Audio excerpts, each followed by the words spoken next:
face it, you have a mat, you have students rolling on the mat, you have kids, their feet, you have adults, their feet, you have people sweating on the mat, rolling on the mat, putting their face on the mat. Today I'm going to share with you, actually today I'm going to show you how we clean the mat, and I'm going to share with you the biggest tip on how to keep your mat fresh, clean, and fungus-free, and just healthy and smelling good right after this, right after I feed the fish.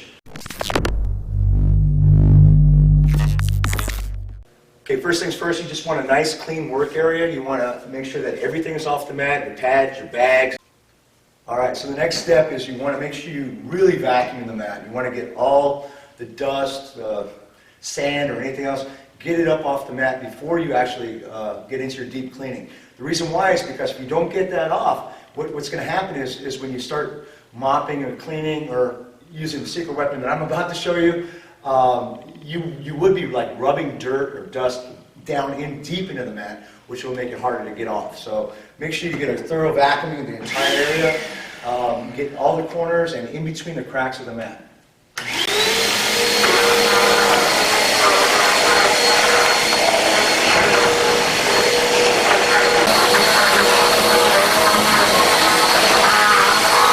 Okay, so once you have the whole area vacuumed and free of dirt, you want to grab a cloth and you want to get to those base moldings. They seem to collect dust and a little bit of dirt on the bottom edges, so make sure you wipe the entire area down, and then we'll go to the next step. Alright, so make sure that when you wipe the baseboards, you get the entire baseboard. You want to get it off, but mostly in the corners. You want to get down in here or up on top, because that's where the dust will collect. Okay, so it's time. Here's our secret weapon. This is the ultimate mat cleaning tool. So come on in here, I'll show you a little bit more about this. This is the Bissell ProHead Premier 2X heat wave technology. This gets every bit of dirt off of the mat. It's amazing. It actually will change the color of your mat if you've never deep cleaned your mat before. So make sure that when you do this, you use hot water, and let me show you how it's done. Alright, so the first thing you do is this has a handle, and you just lift the whole thing off, and you take that, and I'll show you how to fill it up with hot water. Okay, so this thing, what it does is it pops right off. You unhook on both sides. You take that handle, lift it off, and there's the bladder.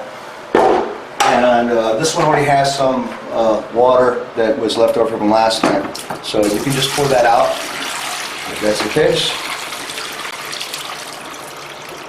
Alright, and I like to get the water really hot, so I use hot water in this. So let the water run for a while. Okay. Alright, so water's hot, now you're ready to fill the bladder. So it's a small sink, so I kind of wedge it in like this and hold it, and notice the bladder's filling up. Okay, I'm not going to fill it up all the way because there is a disinfectant and cleaner that I put in here to help finish the job. You can just use a basic carpet cleaner if you're cleaning a mat, but there are also some special products that you can get from Bissell. Okay, so this is the solution that I use, and this is pretty much kind of a carpet cleaner, but this not only helps clean the mat deeper, but it keeps your mat smelling fresh and clean as well. So, alright, so the top's back on, and all you have to do is place it in here, put it down, and lock it into place. Okay, so we're all hooked up and ready to go, and before we get started with this, I want to give you a couple tips.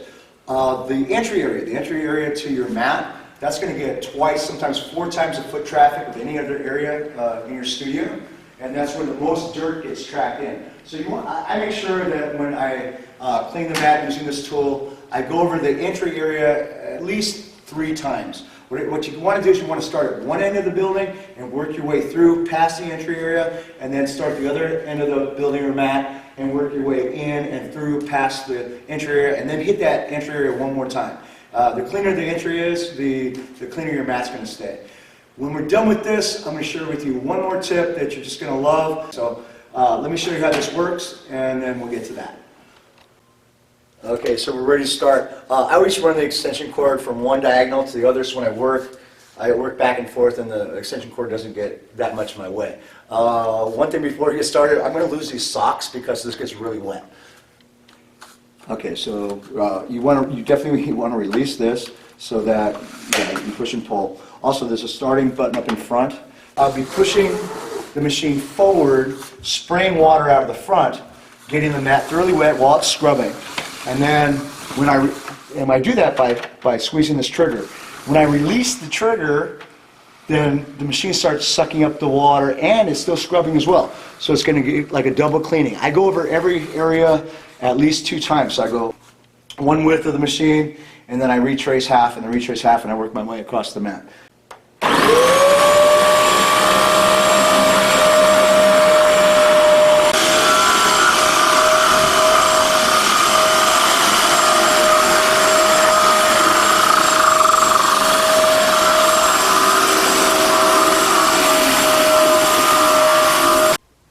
Okay, so it's time to refill the bladder of the machine and dump the dirty water. As you can see, I'm working from the end all the way back down through the center of the mat, and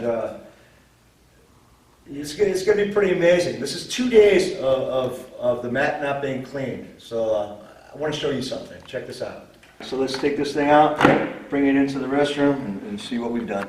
Okay, so you can see I removed the lid, and this is where we put the water into, and this little section here, that's where the dirty water comes out of. So let's take a look and see what we got.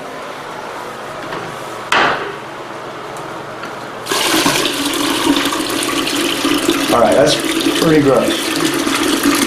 Okay, and again, that is about 2 days of the mat not being thoroughly clean. So as an instructor or a school owner, you want to be thinking about the health of your students, and as far as a student, you just might want to know how often your mat's being cleaned. Okay, so we're almost done here, and one thing I want to remind you of is when you're doing this, there's the mat's held together like a puzzle, and in between there, you don't want to oversaturate, like with water in between there, plus you want to spend a little extra time drawing the water out of there. Also, maybe once a month, you might want to just peel up the mat and clean out those edges and put the mat back down. That doesn't take too long.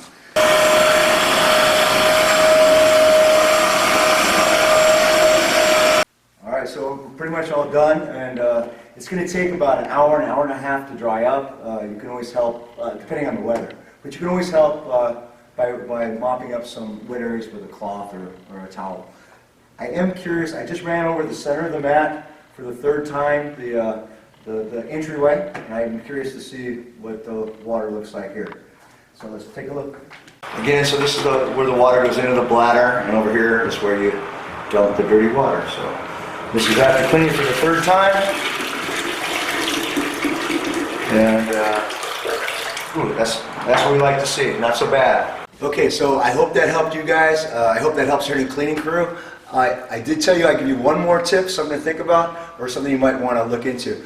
I've run martial arts schools for years, and I've always had like cubby holes for shoes. And if you ever clean a cubby hole, you know what I'm talking about. They're dust collectors and dirt collectors and clutter collectors. So I've switched. You might want to consider getting this. It's very inexpensive. Check it out. These are shoe racks. You can wipe them down. You can move them out, clean underneath.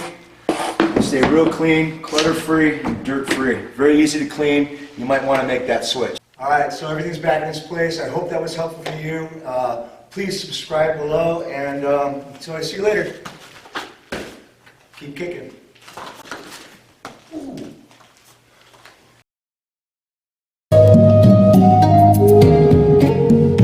Obtaining the basics required to handle yourself on the ground, and also to escape back up to your feet. Personally, in a real situation, I don't want to be on the ground having someone kick me in the head. I don't want to wrestle someone. I want to be on my feet. But if you are going to the ground, you better know what you're doing.